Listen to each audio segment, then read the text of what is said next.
Good morning. This is an IELTS speaking mock test taking place at B-Ghud Academy, Mavelikara. My name is Abhishek Sajimati. I'm your speaking examiner for today. My ID number is 563221.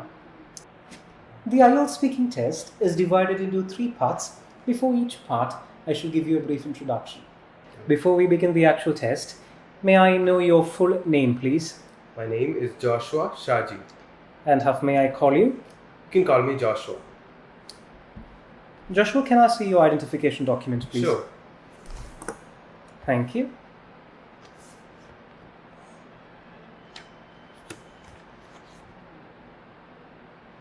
There you go, Joshua. Thank you so much for that. Joshua, how are you feeling today? I'm fine, just a little nervous. It's all right.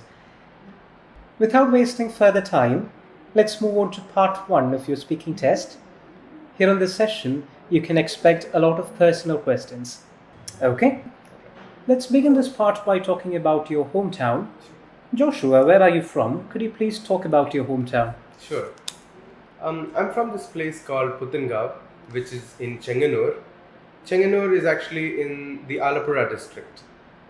Yeah. All right. And do you have a lot of tourist attractions in your hometown? I might not say a lot, but we do have some. And in fact, there's a hospital, an Ayurvedic hospital near my house. And that's pretty famous, and I see a lot of tourists and foreigners around there. And then there are other places like temples and other cultural places. All right. And Joshua, do you wish to make any changes in your hometown in the near future? The only thing I feel is missing is probably advancements or like great technological advancements, and maybe even a few more restaurants wouldn't be so bad. Mm-hmm. And yeah, that's about it. All right. And Joshua, do you think your hometown is an ideal place for youngsters to grow up? Actually, right now, there are a lot of youngsters in Chenganur. Because Chenganur is famous for its Christian college, and they also have an engineering college in Chenganur. So it already is a place where a lot of youngsters are being brought up there, and college students as well. Right. Okay, Joshua, now let's talk about making plans. Mm-hmm. Do you like to plan your day in advance? I do. I wouldn't say that I don't like it, but I'm not always successful at it. Mm-hmm. All right. And what do you think is the toughest part about making a plan? It's probably the execution part of it.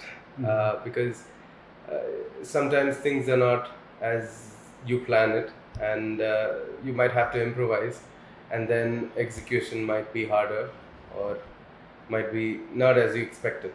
All right. Yeah. Joshua, now we shall talk about numbers. Do you have anything like a favorite number? Actually, I do. And I would say that my favorite number is 7. I wouldn't call it a lucky number exactly, but it's just one of my favorites because my birthday is on the 17th of December. And probably that has something to do with it. I'm not really sure. But yeah, I've really had something towards the number 7. All right. Okay, and are you good at remembering phone numbers?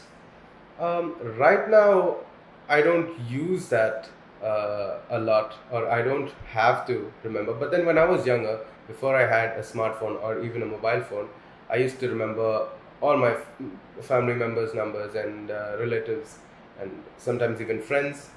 Yeah, so I wouldn't call myself bad at remembering numbers. All right. And do you deal with a lot of numbers daily? As a matter of fact, I do. Because at work, what I do is digital marketing and lead generation, basically. And that involves a lot of numbers and a lot of contacts and databases. Yes, so I do, or numbers do play a huge part in my life right now. All right. Joshua, now let's talk about driving. Do you like to drive a car? I love to drive a car, and that's one of my favorite activities. And if you'd allow me to say, I just returned after a long drive with a few of my friends. We had visited a neighboring state, and we just I really enjoyed the driving part of it. All right. And at what age do you think children should be allowed to drive? I think 18 is not a bad time for children to start driving, or adults now that they're 18. Yeah, so 18 is appropriate according to me. All right. Do you think people will drive more in the future, or do you think they might rely on public transportation more? Considering what's happening right now, there are people who like to drive, but the people who like to drive manual cars right now, manual transmission cars right now, are much lesser than those who drive automatic cars. That's because people are just confined to getting more convenient, and they just everybody's looking at convenience right now. So probably if people get a chance to have automated driving, people would prefer that than physically driving, like in the future. All right. Okay, Joshua, that is the end of part 1. Now let's move on to part 2 of your speaking test. I shall now give you a topic, and you will have to speak about it for 1 to 2 minutes. You will have 1 minute time to prepare an answer for your topic. You can use the pen and paper in front of you to note down some points if you wish to. Also, don't worry about when to start or when to stop. I shall tell you when to start, and I will tell you when to stop. There you go. That's your topic. Okay, thank you. You're requested to talk about a time when you first talked in a foreign language. The sub-questions are: when was it, who was with you, and how you felt about it. Okay. Joshua, you now will have 1 minute time to prepare an answer for this topic. Thank you.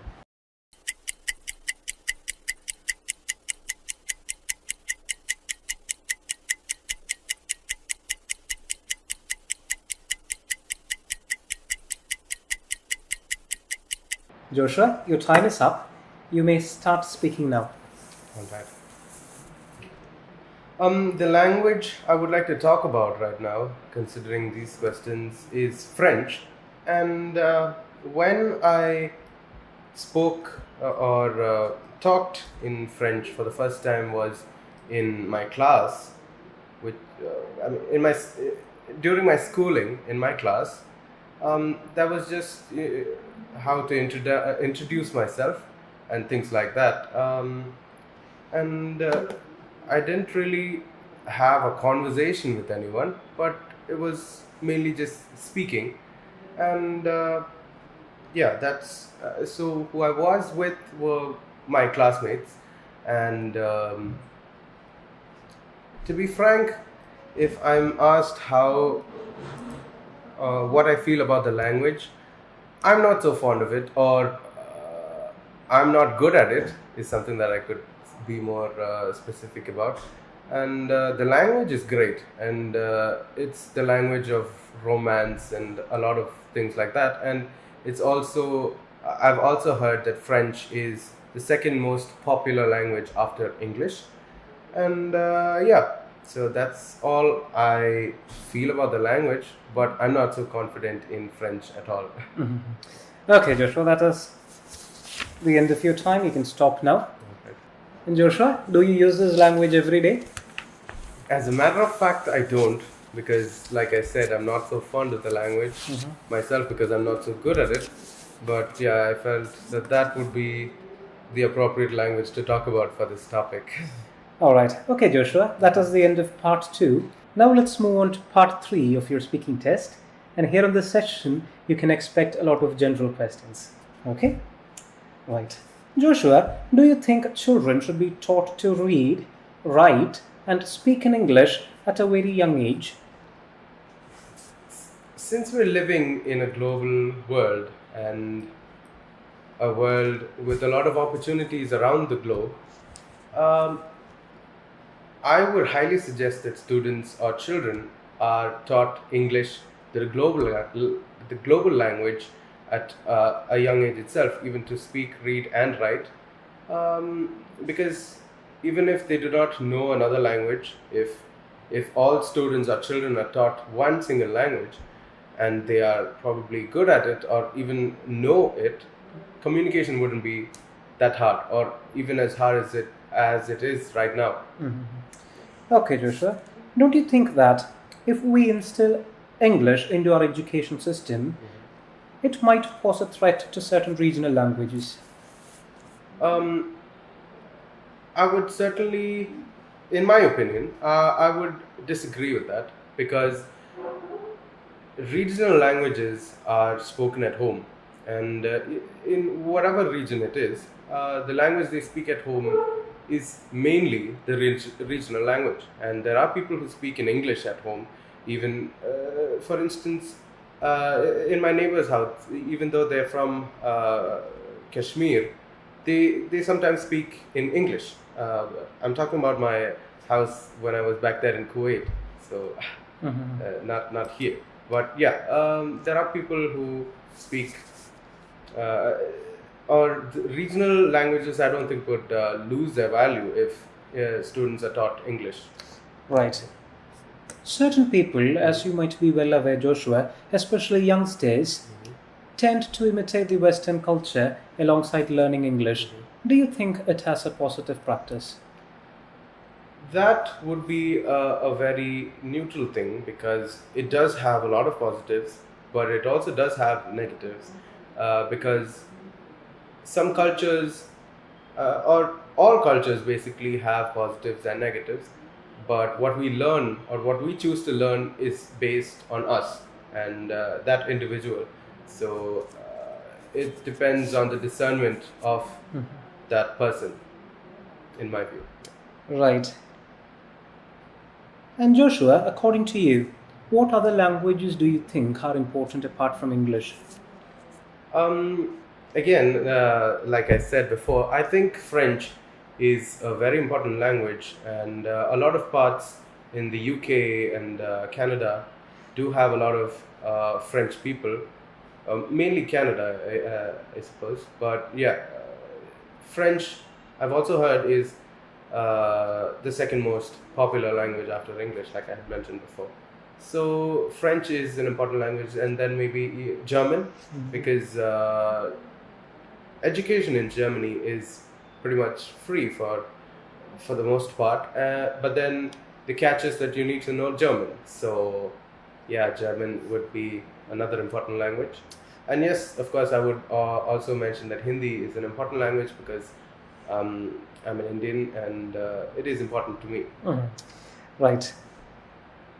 Do you think the most predominant language in your country will also gain a similar kind of popularity in the future and would be recognized as a global language? In my view, or according to me, I do not think at all that Hindi would be at that level of English, but yes, it is important and it does have its values and perks and things like that, but it might never reach the level of English because English is the language that is common in all countries, and Hindi is confined to India. All right. And Joshua, do you think age is a factor when it comes to learning a new language? It does play a certain role, or it does play a role to an extent, in the sense when children learn languages, it's probably a little bit more easier for them to grasp. Their grasping power is probably more than those people who are older to them. But yes, if you consider older people who do not or who are bored and things like that, for them to learn a language would be something to kill their boredom, but may not be as useful as it is for a child or a youngster. Right. Joshua, when it comes to a regional language, let's consider two people from the same part of the world. Do you think that it is better for them to communicate in their regional language, or do you think it is better for them to communicate in English? Well, that question I would have to say that it completely depends on them. Whatever they are comfortable with the most should be the language that they use, because there shouldn't be a barrier between understanding. Right. Okay, Joshua, that is the end of your speaking test. Right? Thank you. The candidate has good pronunciation and his fluency was also excellent. However, he needs to work on improving his lexical resource. When it comes to IELTS speaking, topic-related vocabulary is something that is very important. A lot of students lack topic-related vocabulary and they keep on repeating the same words over and over again, which should be avoided. Also, in part 2, the candidate deviated from the topic, which can be a serious hit on coherence. When it comes to part 2 of your speaking test, it is very important to read the question carefully and then answer accordingly. Moreover, in part 2, it is always a better idea to start with an introduction rather than coming straight onto the topic. In part 3, the candidate stated a personal example for a general question, which again can be avoided as it might cause a problem with your coherence. Always remember that for a general question, it's always better to state a global example. As such, the candidate should work on improving his sentence construction as well. And he used a lot of "and" in between sentences. It is a good idea to use "and" for connecting two sentences or two ideas, but when it comes to a fresh idea, it's always a better thing to start a fresh sentence.